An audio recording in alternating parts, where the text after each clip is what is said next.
All right, guys, let's get started. Our talk for tonight is with Angie Dye.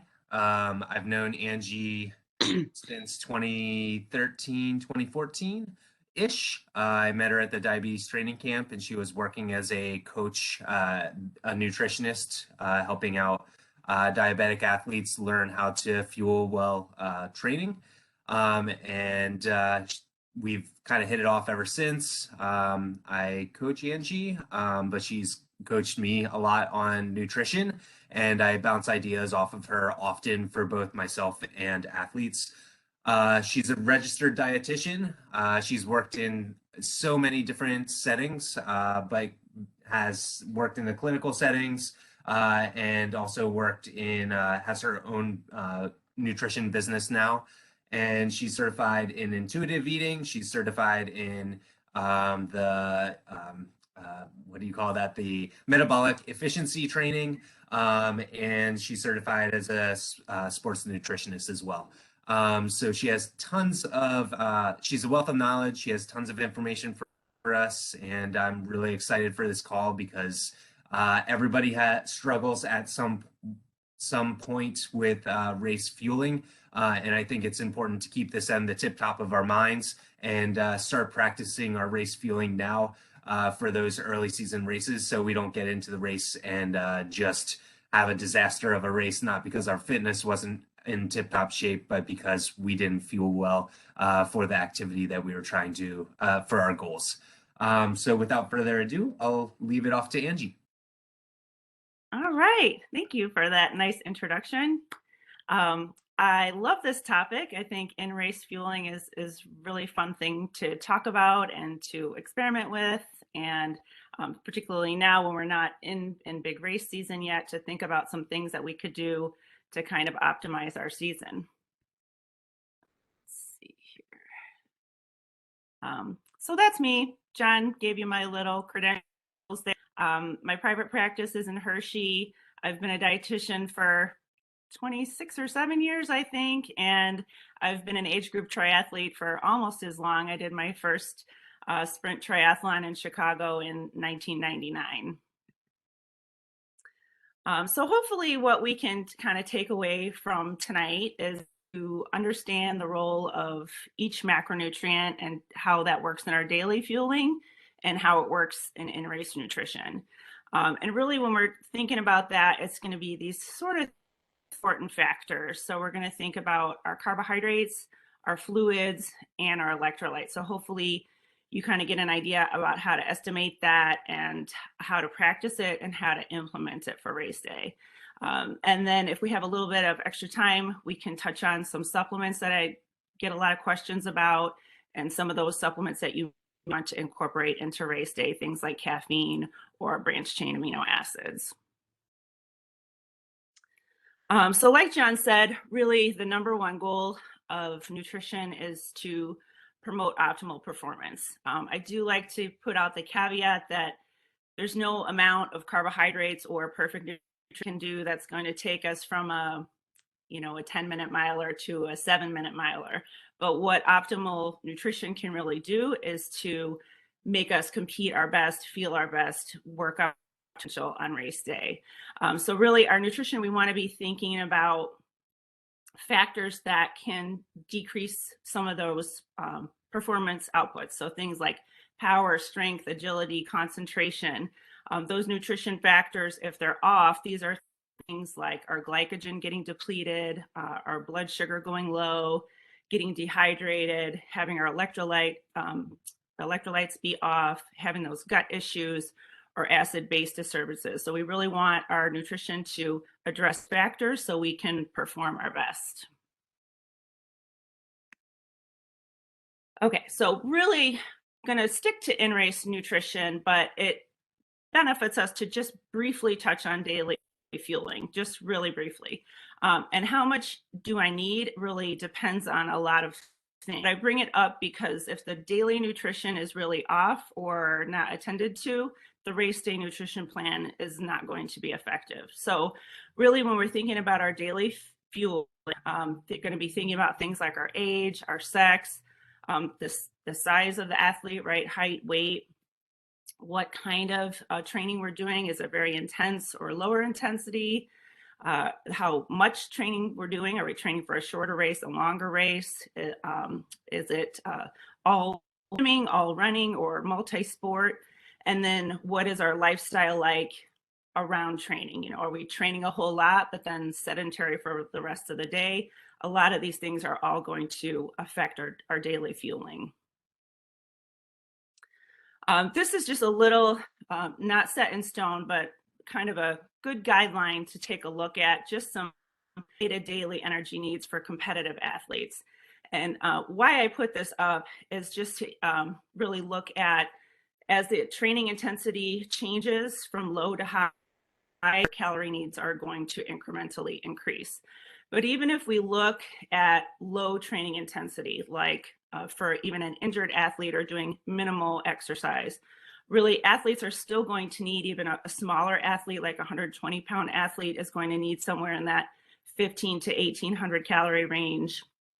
With a kind of more medium-sized athlete, I would say needing still 2000 calories. And why I bring that up, because so many people come to me for sports nutrition and they also want weight changes or weight loss, and they come to me eating much less than even what's needed for very minimal training. So just to keep in mind that diets that are out there for people who are not athletes really are not suitable for competitive athletes. So kind of taking a look at this chart of thinking of, you know, am I in that 30 minutes, 60 minutes, most days of the week? You know, you may be somewhere in that 2000 to 3000 calorie range based on your body weight there. If you're an Ironman type of training or ultra type of training where you're going, you know, 2 to 3 hours every day, you're probably more in that 3,000 to 4,000 calories per day. So kind of keeping up with your daily calories is really going to make sure that your in-race nutrition plan is going to be effective. So when we're talking about fuel selection for race day, I like to kind of point this out, remind us like what our bodies are working on from time to time. If we look at this littlest bar there, you know, that's kind of what we're doing at rest while we're sitting here, while we're watching a WebEx webinar. We're utilizing about, you know, half of our body are coming from just plasma glucose. That's kind of fueling any needs that we have right now. And the other half is kind of coming from fat sources. So there's a lot of talk now about using fat for fuel and burning fat and utilizing body fat. And we can do that when our intensity is low. But as these bars go up, you can see across the bottom, that's exercise intensity. So as that increases from 40% of your maximum, 45% of your max to 75% of your maximal workload, which is really where most of us are going to be shooting for racing, you can see a big red section of that bar. We're really mostly using muscle glycogen, our stored fuel, and what's in our plasma glucose. So we can still utilize a little bit of fat there, but really we're talking about carbohydrate. And that's really the number one source of fuel for our muscle and brain. Carbohydrates from our food, which is converted to glucose, and then we can pull glucose out of our stored glycogen, out of our muscle and our liver. But again, our fuel selection is going to be kind of important over time, right? So that's kind of what we're going to be thinking about on race day. We have a certain amount of muscle glycogen that we can use to start out with. But as that exercise time goes along, over 1 hour, 2 hours, you can see that our stored muscle glycogen is going to keep going down, down, down. That's that red bar. And our perceived fatigue is going to keep going up, up, up as that glycogen runs out. So our job on race day is to keep putting in carbohydrates to make sure we never get to that bonk place.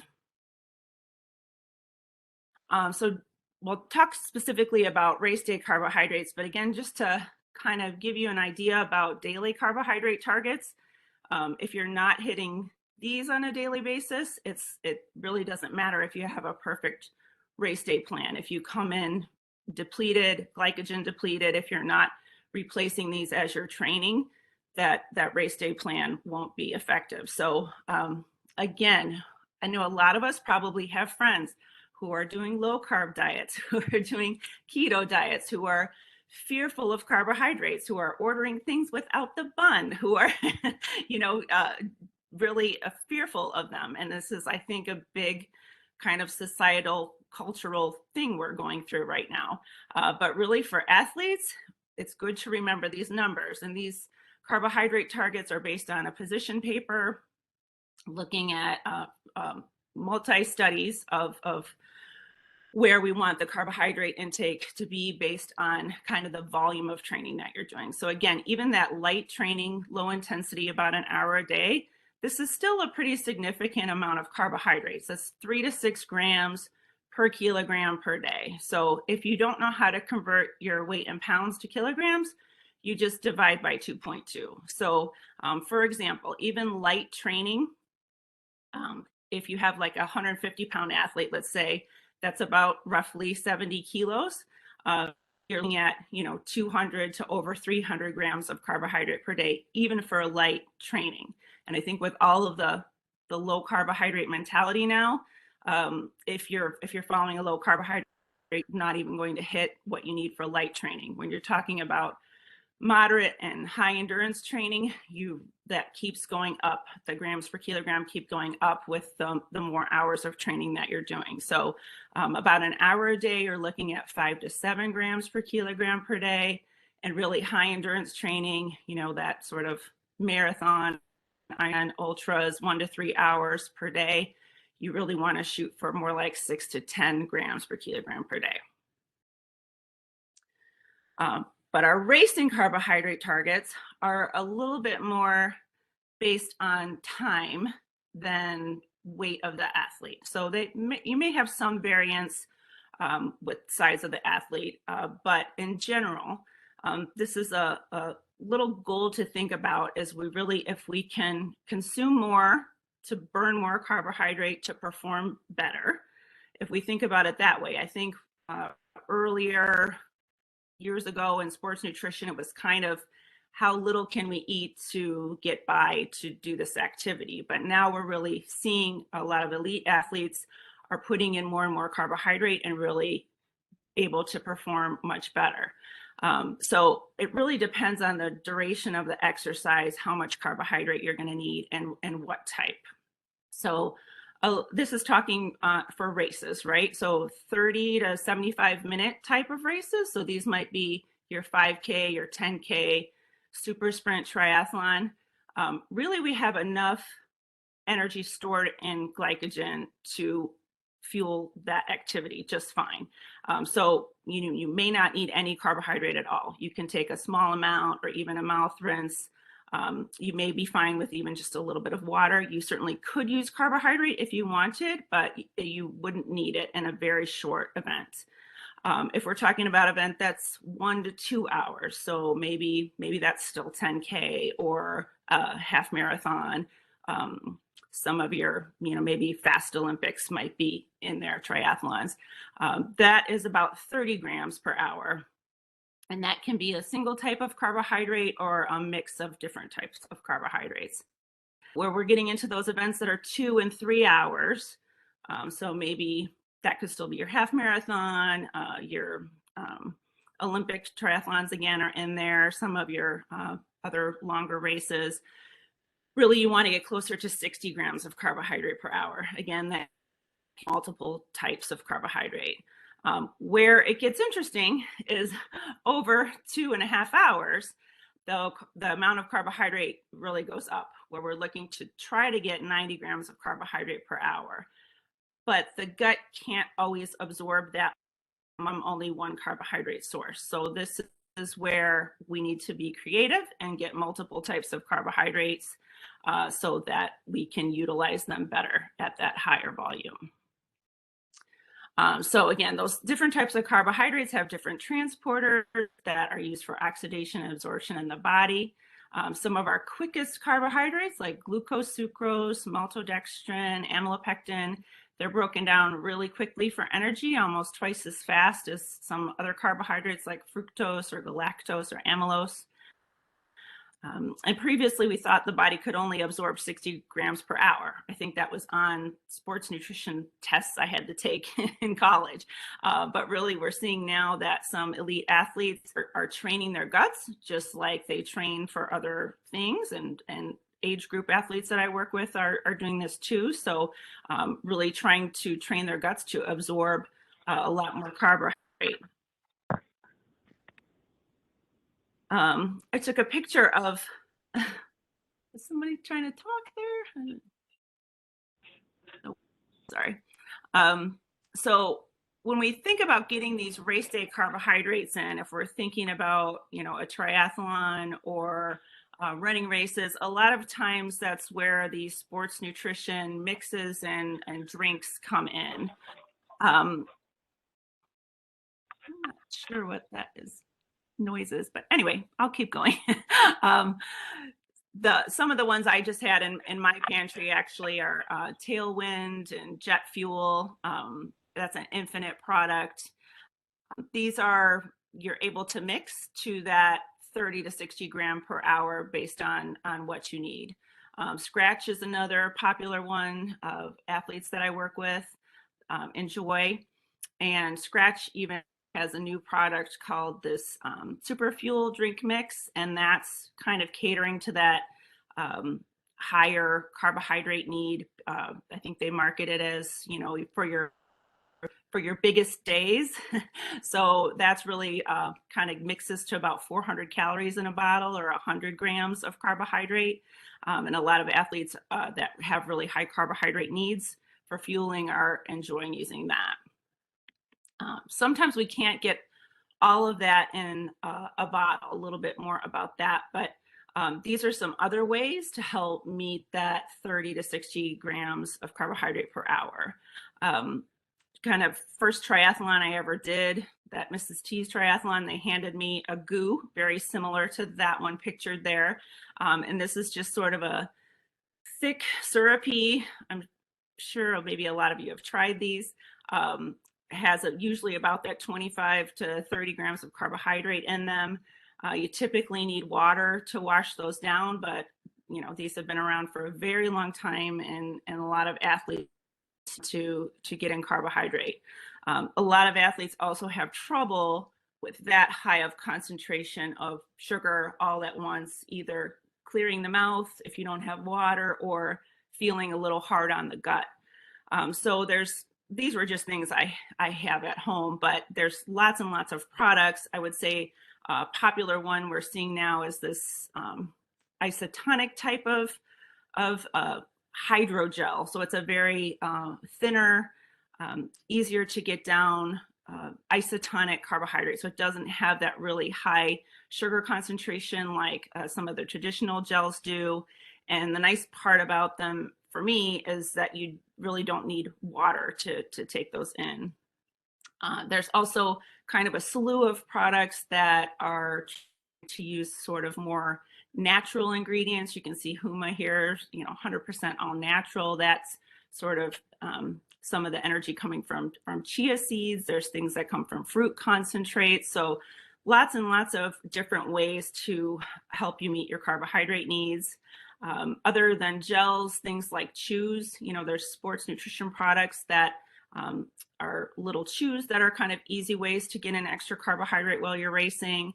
But I do like to point out there's nothing particularly special about those other than they may add some things like caffeine or electrolytes, but it's not too much different than maybe some gummy type of snacks that you can steal from your kids' lunch supplies. So always experimenting and finding ways in your training that you can hit those targets that you are trying to shoot for. I'd like to talk a little bit about some alternate carbohydrates for racing.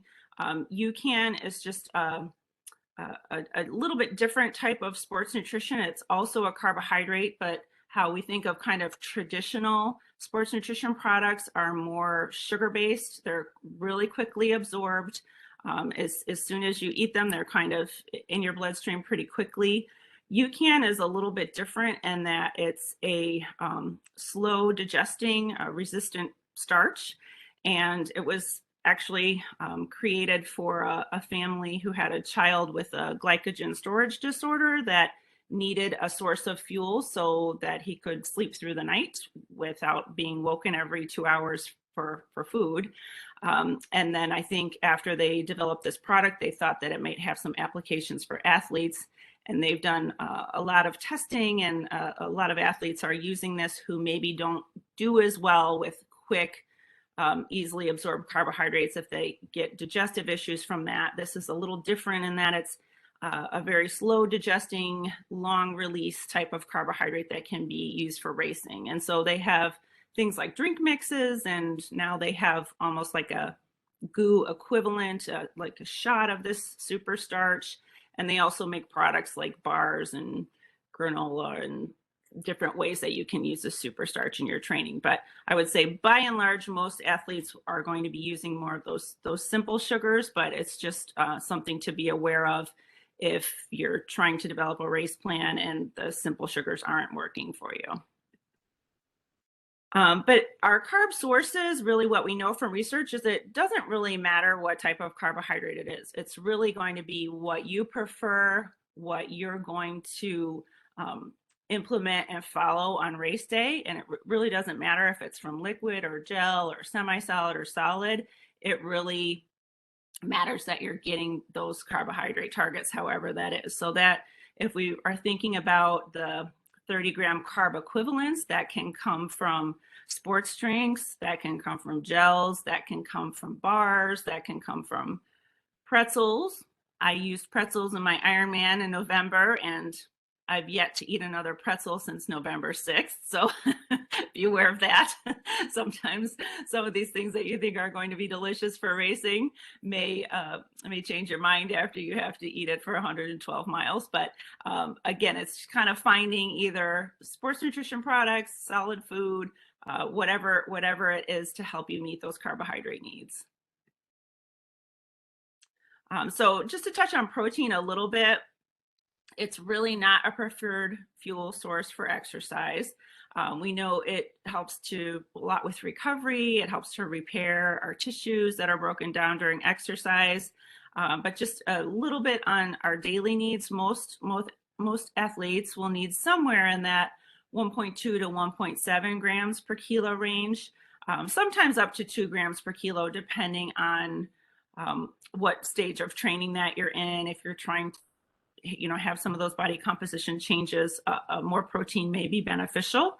But really for the typical endurance athlete, we're looking more in that 1.2 to 1.7 range. And just to extrapolate that out from a 160-pound athlete, we're usually looking somewhere in that 88 to 124 grams of protein range.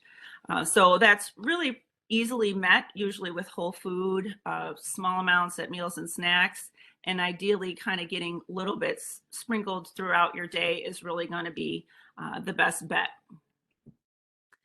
This is not, of course, an exhaustive list, just some good protein sources that typically are pretty easy for athletes to help meet those protein needs. Things like an egg has 7 grams of protein, 4 ounces of any type of animal protein, that's about the size of a deck of cards, 4 ounces. That's going to give you 27 grams of protein. So anything like beef, bison, pork, chicken, turkey, fish. Tuna is also a good source. The 3-ounce serving of that has 18 grams. But certainly we have a lot of athletes getting in good protein without including animal products. If that's something that you're interested in, you can get protein from things like tofu, legumes, nuts, and seeds. Also, if you include dairy foods, those are really very easily absorbed, high quality protein, and not a very large volume, that are easy to help meet your protein needs. Fat is our third macronutrient. It is an essential one, and just like to remind everybody, it does not make you fat. It does a lot of important things like cushioning and protecting your organs, transporting fat-soluble vitamins, helps the body make hormones, helps with fullness and satiety. It can be a good energy source at those lower intensities, but typically we would not think about taking in dietary sources of fat for racing just because they're poorly digested. But we do know with more and more endurance training, we get more metabolic adaptations that help the body use more fat for exercise fuel. Even so, we're still really relying on carbohydrate for our in-race nutrition just because of the digestibility. And just for kind of daily nutrition, to remember that there's no specific recommendation for fat, but typically somewhere between 25 and 40% of our daily calories should be coming from fat. Okay, so fueling problems. Probably most of us might have had this at some point. I think I've seen numbers 60 to 80% or more of endurance athletes experience GI issues at some point. So really when those may be more likely to happen the longer our races, right? So if it's a shorter race, maybe less likely that we're going to have GI issues, but the longer the race goes on, it becomes more likely. If it's hotter, if our hydration is off, if we have things like fat or fiber or protein, those can kind of all increase our chances of GI issues.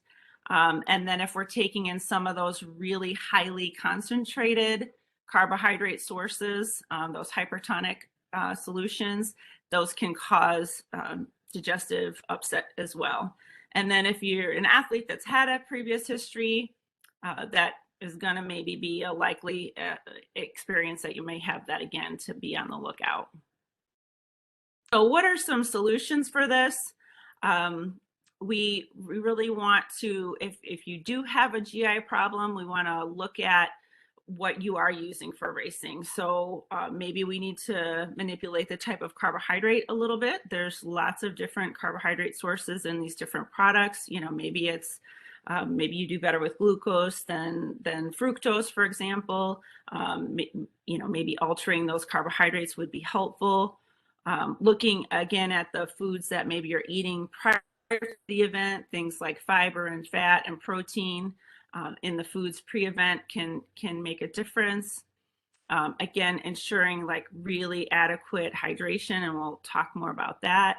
But probably the biggest thing is just, practicing your race day nutrition to make sure you're going to tolerate that. So, I've been coached by John for 8 years, and he's really good at reminding us, nail your nutrition today. So that's really, we want to think that we're not going to have nutrition problems, but if we never ever practice it, we don't know. So that's probably one of the best ways to make sure that our race day nutrition is going to work and we're not going to have GI issues if we're practicing it over the course of our season. If you're still having issues, kind of trying to troubleshoot all these things, you may need to see, a physician to just make sure there's not something pathology-wise going on. Also, sometimes meeting with a sports dietitian like myself can help sort out some of these things, or considering changing the types of carbohydrates that you use up to competition. Things like fermentable types of carbohydrates, this acronym FODMAP, FODMAP. Those are different types of fermentable carbohydrates that can sometimes give athletes some digestive woes, so reducing those a little bit can be helpful. And there's also a little bit of literature about the use of probiotics for athletes that have digestive troubles with racing, but really more research is needed there. I don't universally just recommend starting a probiotic as a solution for in-race nutrition problems, but sometimes it can be helpful.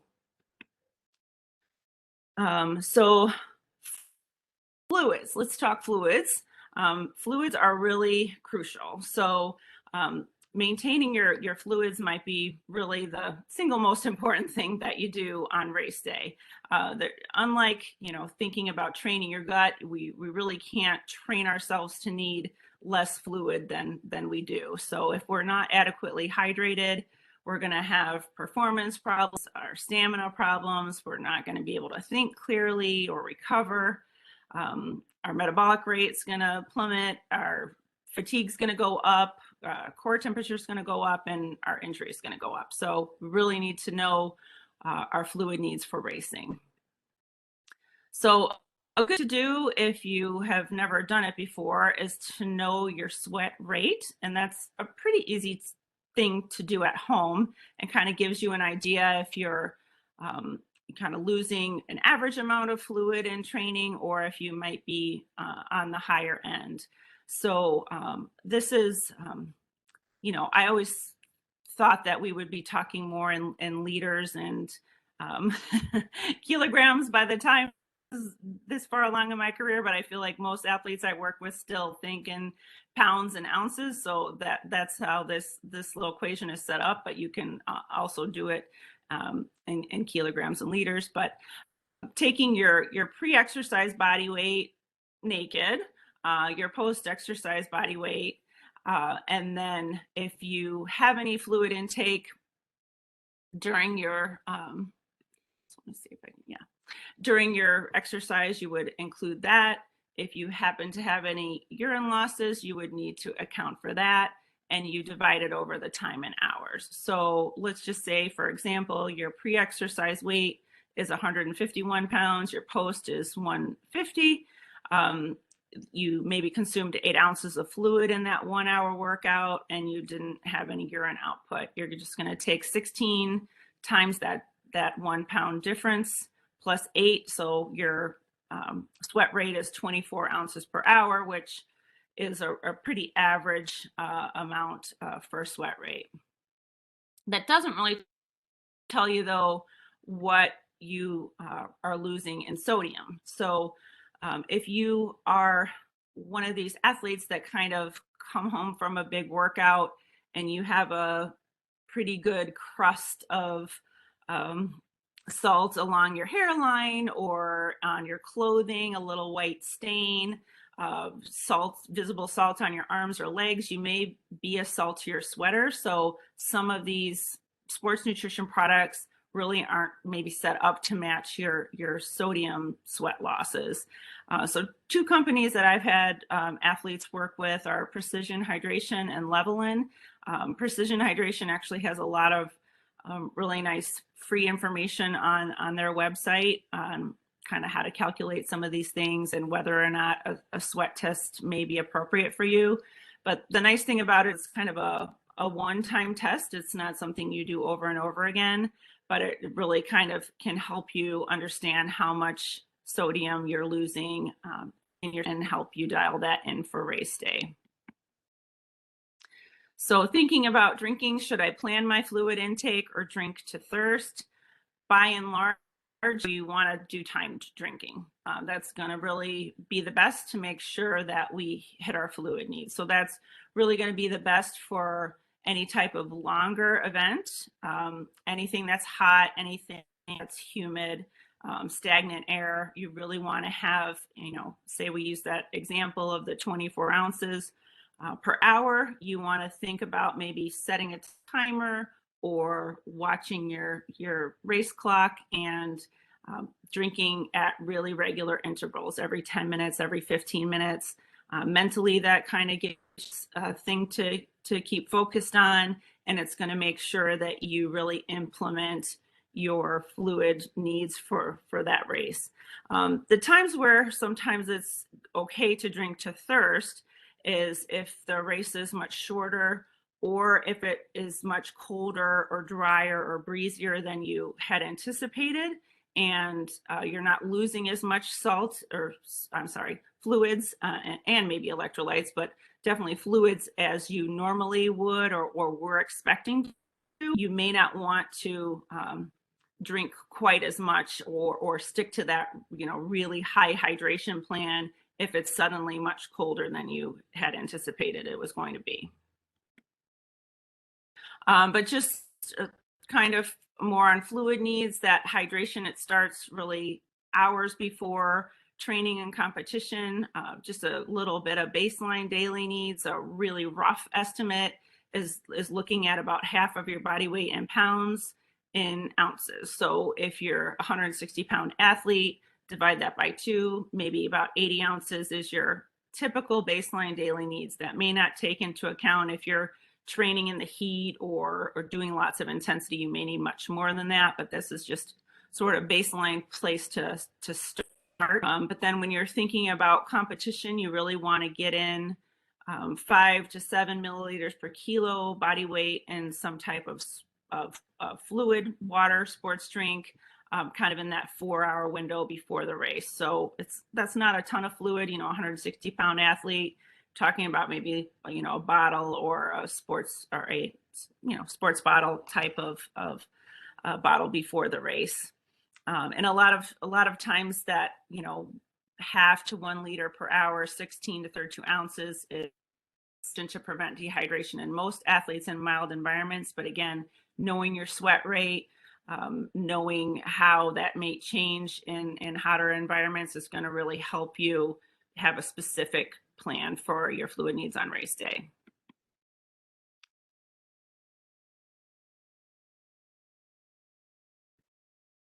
Okay, what about sodium?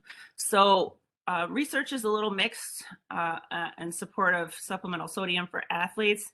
I think I was kind of talking about this before the session, years ago, was really talking about like, oh, athletes really don't need that much extra sodium. But, now I think how I've seen the shift change is that athletes are doing these longer events. So, I think I read an article about 70.3 is the new half marathon, right? That people are all trying to do these, what we used to think of as endurance events have become a lot more common. People racing 50-mile races, 100-mile races. And with that incremental time of those races, we're really seeing that sodium needs to be replaced and needs to be staying on top of it. So failing to do that, really either overhydrating or taking in only water in racing or during activity can lead to hyponatremia, low sodium levels in the blood, which can be fatal actually if they're bad enough. Typically, we're thinking about exercising less than 4 hours and somewhat mountains. Most of the time, we're going to have enough sodium on board from salting our food and using, kind of just general sports nutrition products with sodium. But if we're kind of getting into that competition that's over 4 hours, like, half Ironman type of distance and more, we're really going to be wanting to think about our sodium and how we're getting that consistently throughout the race, particularly if you're a heavy or a salty sweater. So there's some pretty good products that are out there for this. Drip Drop and Right Stuff were kind of 2 earlier ones.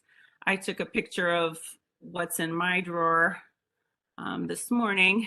I had all kinds of salty fun things, but these are some different things that I've experimented with and used to keep my sodium levels up in racing, or to preload with. Osmo is a good one that helps it's a pretty easy drink that you can kind of preload with some sodium prior to hot racing.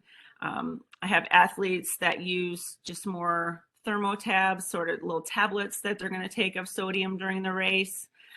Precision Hydration, as I mentioned, they have lots of good sources on their website, and they also sell drinks or drink mixes that are, to actually provide sodium for racing or for preloading. This is a use called Precision Hydration 1500. It either comes in tablets or little sachets, and that 1500 means there's 1500 milligrams of sodium in those. Element is another nice salty one. My only kind of complaint about that is that it is pretty expensive. If you've ever bought, salt in the grocery store, it really should only be a few dollars. I think those like sample packs of 12 of them is something like $40, which is kind of silly, but they taste good and it's a good way to get in sodium. So again, just kind of finding ways that you can get in the sodium that you need for your racing. So some considerations for race day and how do we tie this all into a race day plan. So race day things to consider is definitely that your race day nutrition does really start kind of in the days leading up to the race, specifically with the dinner the night before. So that should be kind of eating familiar things that you've done, that you've done before big training sessions that you tolerate well, that you perform well on. So eating those, familiar early and definitely sufficiently. That's not a day to be cutting back on things or trying to eat less. You really want to have that good dinner the night before is going to be really part of your race nutrition that next day. Boosting your hydration and sodium, especially if it's going to be really hot or humid. And then, if we're thinking about multi-event sports like triathlon, a lot of athletes will try to do more fueling on the bike than on the run if they can. So kind of like a buffet on the bike, carrying as much as possible calorically as you can, knowing that there's, most of these races are going to have water and sports nutrition available at the aid stations. And if you can check out the race website and kind of know what types of fuel and sports nutrition products they have, if you can use it, that's really great because you can just, grab fuel as you need it. But I do like to remind you to be sort of overly prepared. So plan for those unexpected things if you might drop food or miss an aid station, or if a race is delayed, having extra food available if you're going to need that. So the pre-competition meal, like actually the day of the competition. So for most of us, that's going to be breakfast, let's say, for a triathlon or a running event or swimming event. You can kind of see here, if you're thinking about, 4 hours before the race, you can really have a meal that has carbohydrate, protein, and fat. You're going to have enough time to digest that before competition time. But as that time window closes and you're really closer to competition, you want things to come mostly from carbohydrate because those are going to empty the stomach and provide energy more quickly than protein and fat will. So kind of just tying this into a sample race day plan for like a half Ironman, let's say, but you can definitely alter this up or down depending on, if you're doing a shorter, like a Olympic or a sprint, or a running race may be a little slightly different. And then if you're thinking about full Ironman, you might be, doubling a lot of this stuff. So days leading up to the race, again, just kind of being really careful about familiar foods and staying on top of your hydration. The night before, again, should be kind of those familiar high carb favorites, some adequate, but taking it a little bit easier on the bulky things. So that's, big salads are wonderful for us and a lot of times during our training, but not so much to have a lot of that kind of stool bulk or kind of waste in the intestines for race day. So no big kind of bulky things. If it's going to be a hot race, for sure, we want to think about preloading with some type of salty solution like a Osmo, a precision hydration. My husband's actually big on V8, good old tomato V8 the night before and the morning of. He likes that for his sodium loading. So lots of ways to do that, but sort of thinking about getting that extra sodium in, particularly for hot races. And then race morning, I always like to have sort of a plan A, B, and C because a lot of times nerves, excitement make even familiar foods really difficult to go down. So, plan A might, like for me, that might be something that I'm training with all the time, that I do before my long rides or my long runs that I know my body uses very well. So for me, that's like oats, a banana, some nut butter. If I can get that in, an hour and a half to 2 hours before, I'm good. But a lot of times that just won't go down for whatever reason. I'm too excited or I'm thinking about a million things. I want to get to transition. So I will just have the plan B, which is some type of portable bar or something that I can easily take with me. Bobo's oat bar is one that has about 60 grams of carbohydrate. It's kind of yummy, easy. I also do that a lot before training. So again, it's something familiar, but always having a plan C, because sometimes you're just too excited to get solid food in. So that can be something like a bottle of a sports nutrition, like Infinite or Tailwind, or any of these sports nutrition products. That's going to get you about 30 to 60 grams of carbohydrate, and then maybe one more gel about 15 to 20 minutes before the swim starts, just to give you that nice available carbohydrate. Really, the glycogen is there from the days leading up to the race, the good meal the night before. What that breakfast meal really is just kind of topping up available carbohydrates so you're ready to go at the start of the line.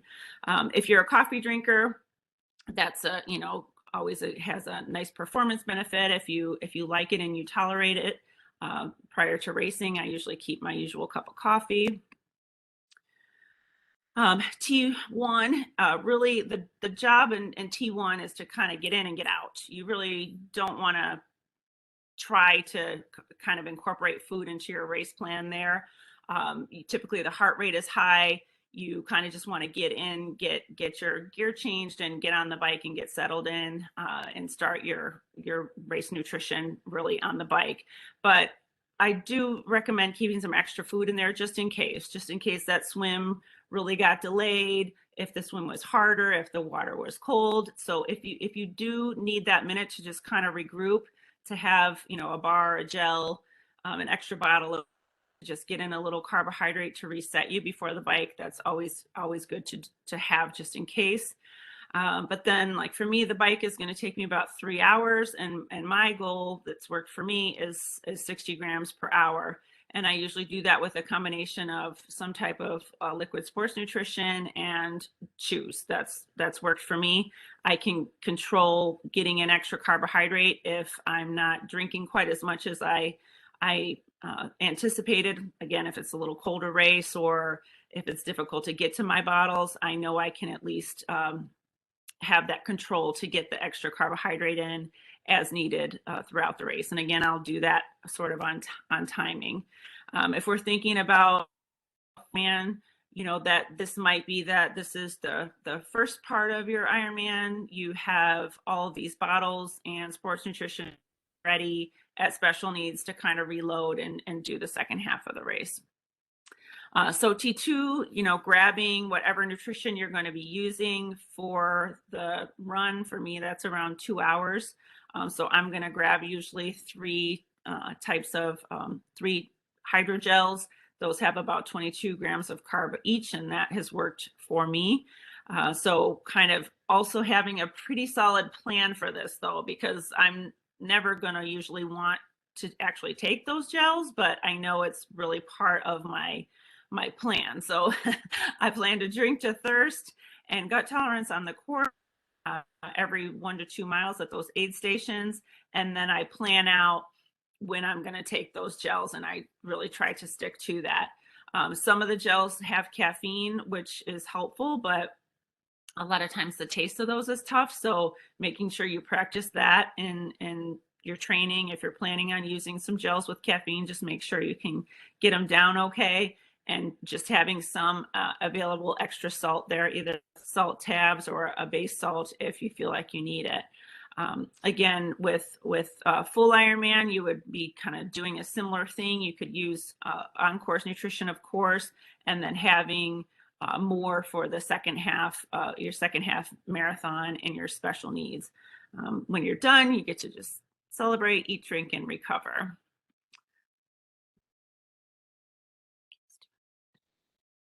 So just to finish up with supplements, if we're doing okay on time here, I'd just like to remind you to be careful when you're choosing supplements.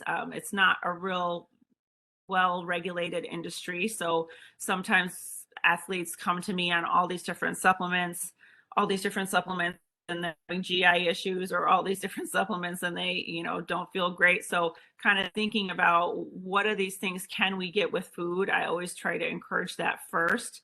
And then, recommendations for how you're going to use it are really individualized, and we need to kind of take into any health history or kind of what the diet looks like, what things might be missing. Other supplements, are there things that are interacting with each other? So it can kind of get a little complicated with supplements.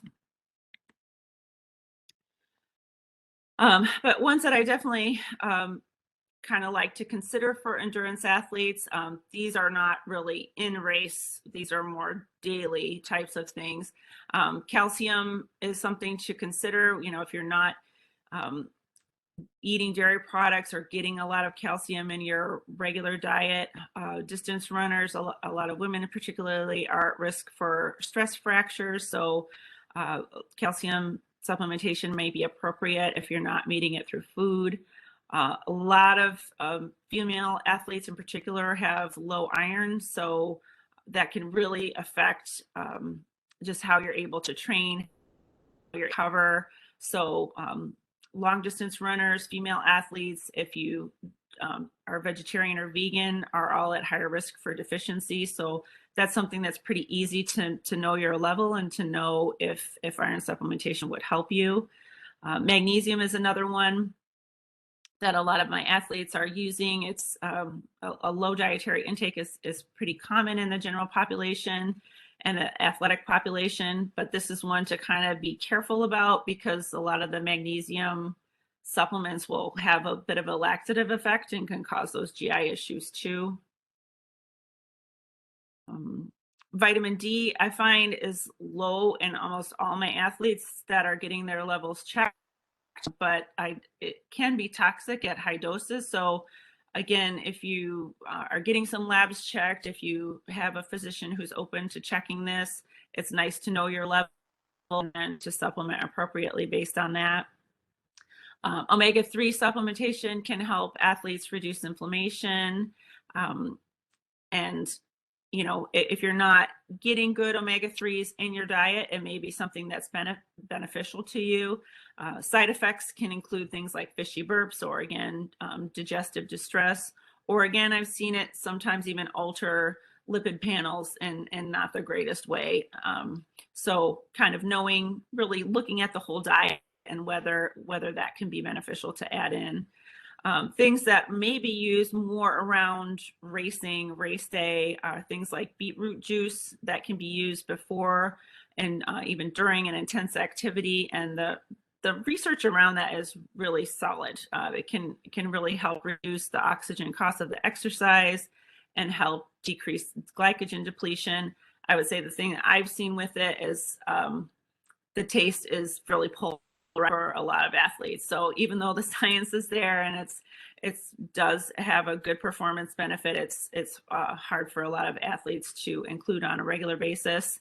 And definitely that would not be something I would say don't do new on race day. It would be something to try in your training and see if you like it.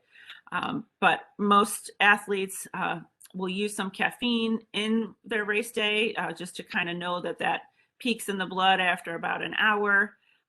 Really kind of looking at 3 to 6 milligrams per kilogram before the activity, or a little bit lower dose, 1.5 milligrams per kilo later in the activity. So those low dose forms, those are going to be things like a lot of the gels, a lot of the sports drinks, energy drinks, even comes in chews and gums and soda. All those things can be good ways to get in caffeine on race day. What the research tells us is that we get about an 11% performance benefit, making the effort seem about 6% easier. But again, we have to make sure that our guts can tolerate that. Branched chain amino acids, those are leucine, isoleucine, and valine. So some of the sports nutrition products will have this added in. They can be actually an alternate fuel source used for energy and those longer activities over 2 hours when muscle glycogen levels fall. And supplementing can, may have a benefit in preventing muscle breakdown and damage. Can also help with like mental acuity and things like that in these really long training sessions and races. But again, it's another one that you have to make sure that your gut tolerates it okay.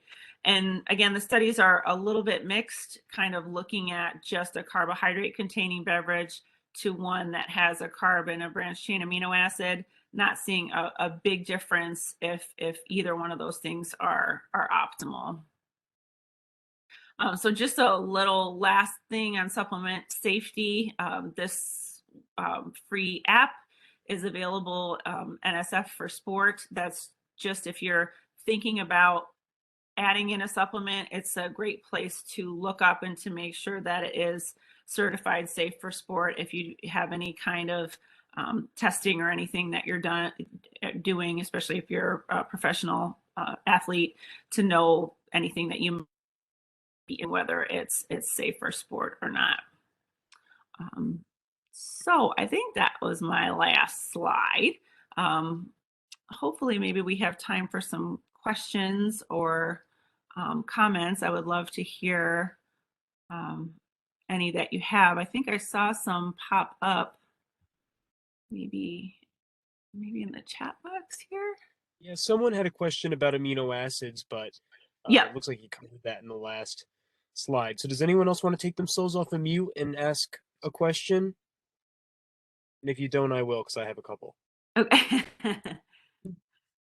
Angie, this is Brendan. Thank you so much for all that you've put out here. Quick question would be on some of these testing on bigger efforts. When you've had problems in the past on bigger efforts, and you know that you have those coming up in the week, how destructive does one try to be? Obviously, you have a good idea of what hasn't worked, and you keep trying to push the envelope as to what is working. But can you speak to any more about how that testing can sort of be implemented and not destroy your workout schedule, multiple big efforts in a row if you're having trouble getting it right? Right. So like, just so I understand, testing like a new, some type of new fueling? Yeah, testing new fueling, like moving back into a situation where big efforts, you're having GI issues, you keep thinking you're getting it right, but then issues persist. You keep thinking you're getting it right, but issues persist, and it's going further and further down where you've got to start to really narrow things or move your nutrition into a different direction. Right. Yeah. Gosh, question. I don't know that there's like a super black and white for it. I think looking at maybe how far into the training session the issues are happening. Like, is it happening right away as soon as you start?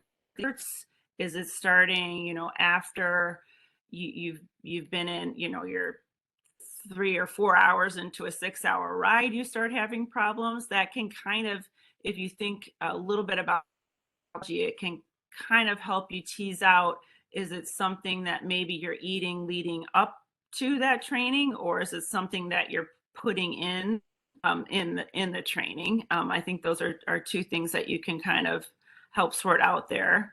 If it's like very consistent, if it's every single time you're having this type of workout, a long run, say, but maybe it doesn't happen on the bike, it could be more of a mechanical, jiggling type of issue, and that sometimes can help to change, think about some different sports nutrition there.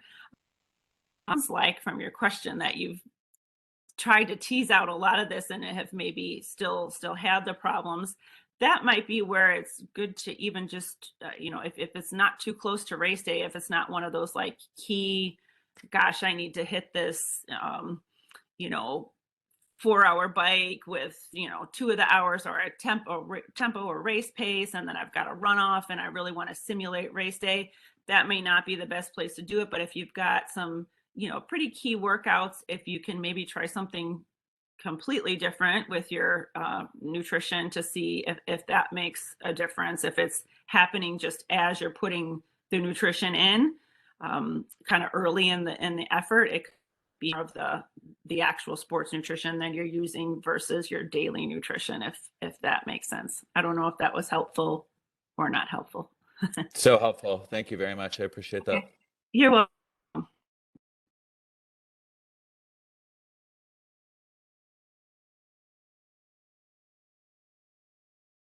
Yeah, I just wanted to add a little bit to that. I think you gotta make sure that the conditions that you're racing in are the exact same that you're training in. A lot of people love to get up super early. Not love, but it's necessary to get up super early. But then you might start your training at 5:30 a.m., which is fine, but you're only hitting the heat at like 8 or 10 for a long ride, and by 12 the workout's complete, and you've only spent 2 or 3 hours in the heat, whereas on race day you might be spending 4 or 5 or 6 hours in the heat. So I'd say definitely try to simulate like a 7 a.m. start on one test day, negotiate that with the family, and kind of try to simulate those same conditions that you can.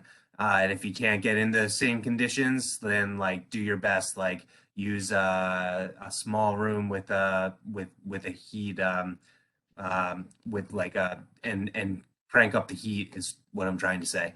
Yeah. So that you're really getting as close as possible. Use a thermometer, whatever you need to do. And also, you probably should look at the taper as well. I find that the change in taper changes my kind of nutrition needs a little bit. I don't know if there's any studies on this or not, but the farther away I get from some sort of really long workout, the worse my body seems to be at using fat for fuel. So I'm even maybe like 10 days out, I have a really huge workout. I know that's not capable, not everybody's capable of that. And then like I still have like a 4 or 5 hour ride on the Sunday or Monday prior to the actual race, which might be on Saturday or Sunday, to make sure that that fueling kind of stays the same. I know my body is different than a lot of athletes just because of the level that I'm training at, but it may be something to consider if you're constantly having problems on race day, but not having the same problems on the training day. It could involve something with the taper. That's a good point.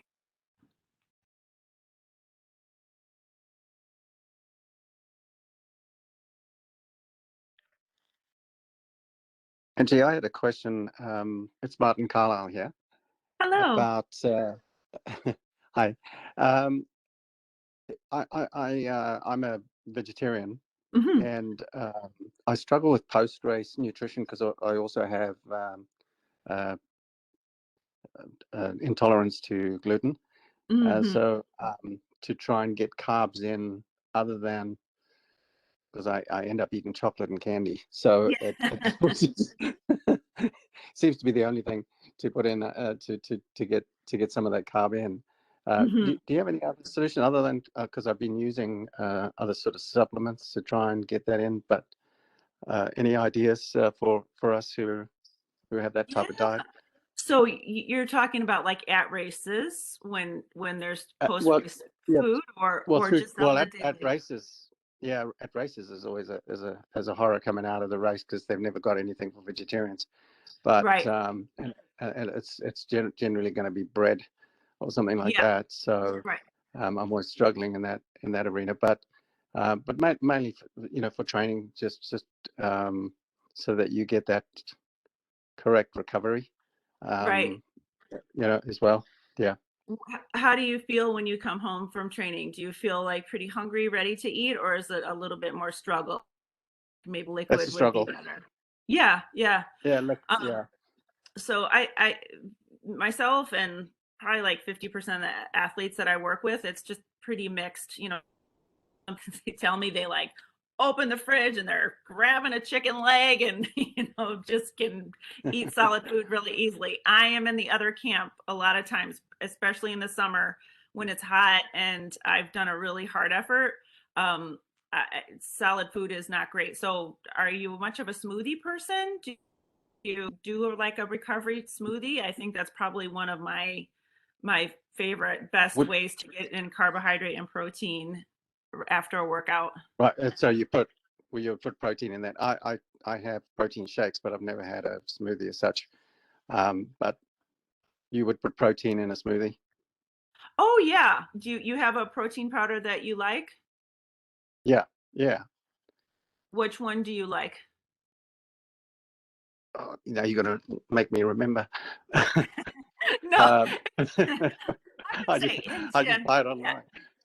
in general, most of them are going to have about 20 grams of protein per scoop, I would say. Sometimes the scoop is smaller, sometimes it's, 2 scoops is the 20 grams.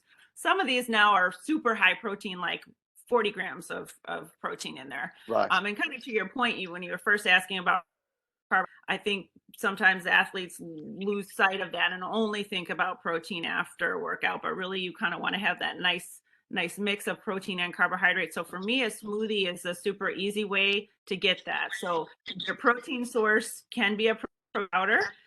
If you don't like a protein powder, and you're vegetarian, you can use things like hemp hearts or chia seeds or flax or nuts or those kinds of things to get your protein. Yeah. Those are all gluten free, but protein powders tend to mix really nicely. So that's kind of be your protein piece.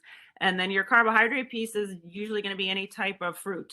So I keep, Okay. if you open my freezer right now, there's a bag with like 20 frozen bananas in there. So banana, I keep bags of blueberries, strawberries, raspberries, cherries, any of those things. If you get, a cup of that, that's going to be, depending on the fruit, 30 to 45 grams of carbohydrate paired with that nice 20 grams of protein. That's a nice like 2-to-1 recovery. You could use a plant-based gluten-free milk if you wanted for some of the protein. If you wanted to add a little bit of fat in there post-workout, sometimes with nut butter, something like that is good. But that probably is one of my favorite go-tos. If you want a more like solid food, of course, like do you would like a banana or something like that appeal to you? Yeah, that sounds good. No, I appreciate that. I think that sounds wonderful on the shake idea. I just never tried that. Thank you. Yeah. And if you don't have a blender and you can't do that, you can just sort of a lot of the sports nutrition stuff are going to be vegan, gluten free, and provide carbohydrate and protein. There's just so many sports nutrition products out there. But if you have any trouble finding one, reach out. I'd be happy to put you in the right direction. Okay. So one other quick question: what's your opinion of Coca-Cola, the drink? Coca-Cola, like Coca-Cola for dinner, or Coca-Cola at an Ironman? Coca-Cola, yeah, as in during training and racing. Yeah. So like I said, I just did my first Ironman in November, and I found it pretty refreshing and delightful, and a different taste from all the other things that were on course. I think the little bit of caffeine, that little bit of fructose, maybe a different carbohydrate than I've been taking in all day, was a big benefit. Could I have that for my whole nutrition plan? I don't think so, but I think with these longer races, some of the sports nutrition is as much mental as it is physical. So getting in something a little different taste, a little bubbly, a little cold, a little, that's a taste you haven't had all day. And to kind of get that in with the caffeine that tolerates it, I think it's a good little pick me up. How do you feel about it? I feel the same way. I just didn't know what others, whether it was a good or bad thing. Yeah. It's sort of interesting. Like I asked, for dinner or for racing, like probably, kind of thinking about that nutrition is pretty different. I don't know that we maybe get as much benefit from drinking, 16 or 20 ounces of it with our regular daily nutrition. I think it really has a place for a long course or shorter course if you like that sports nutrition. Great. Appreciate your time. You're welcome.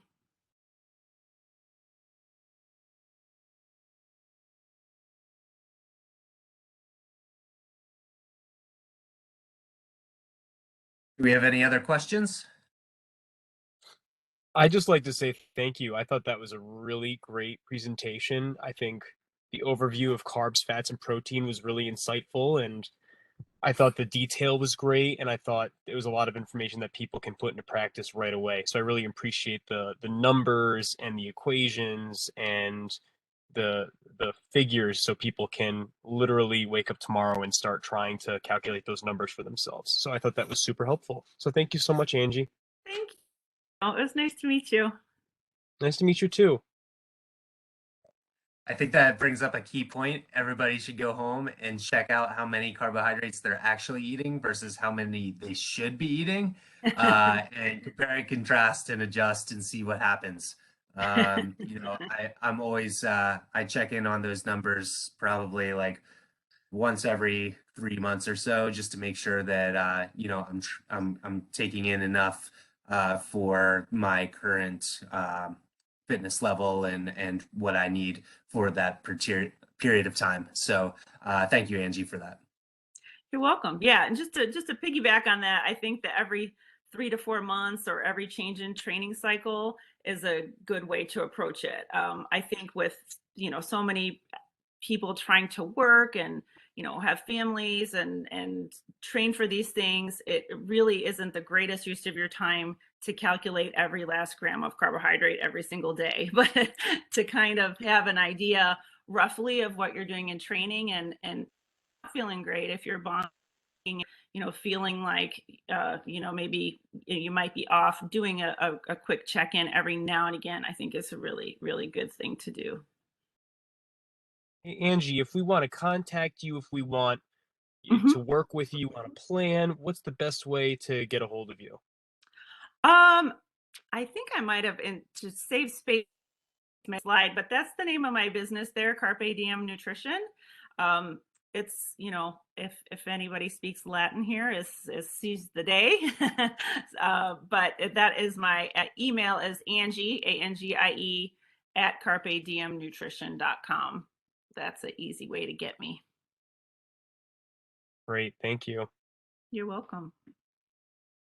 Hey Angie, I have a question. Sure. I've had a lot of trouble with muscle cramps, probably about 3 hours into a race. Is there anything that you could recommend for that? Sure. Yeah. What kind of racing are you doing? I mean, I've done half Ironman. I've done some gravel races. So it's a mix of on getting it on the bike and getting it on the run. Right. And it's always kind of at that 3 hour mark. Yeah, it seems like it's around 3 hours. And Yeah. I've never really tried salt or pickle juice or any of that kind of thing, but I want to start bringing something. Try salt and pickle juice.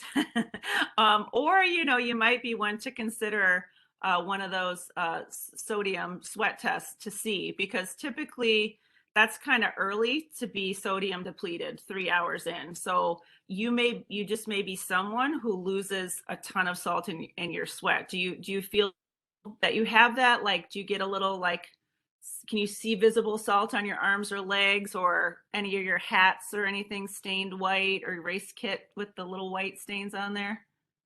I mean, yeah, to some degree, but what seems like normal. Yeah. But So yeah, it's hard to know. yeah. So there's different ways to approach it. You can look at how much sodium, whatever your race nutrition is for that, for gravel racing or for triathlon. Take a look at what type of product you're using, how much sodium is in it. You can do something like pickle juice or salt tablets, or another bottle, say on the bike, that is a really high sodium solution, like that Precision Hydration 1500.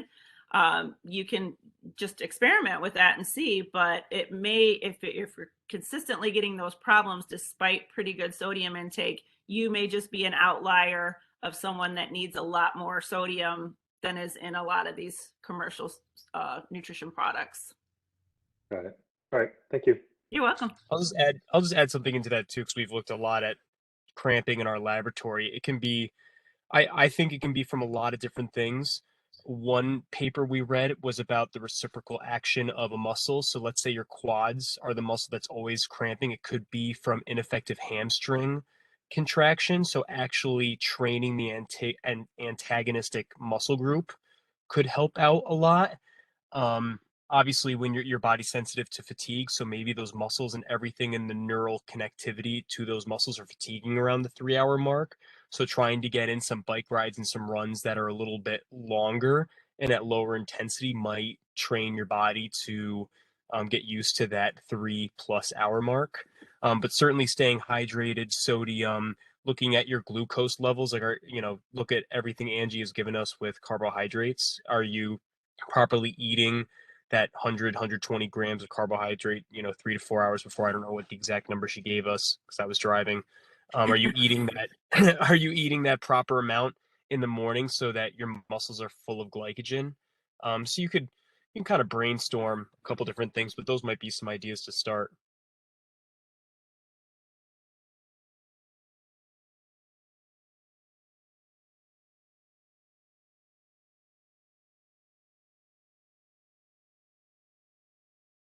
Okay, so that sounds awesome. Thank you so much, Angie. I think we'll wrap it up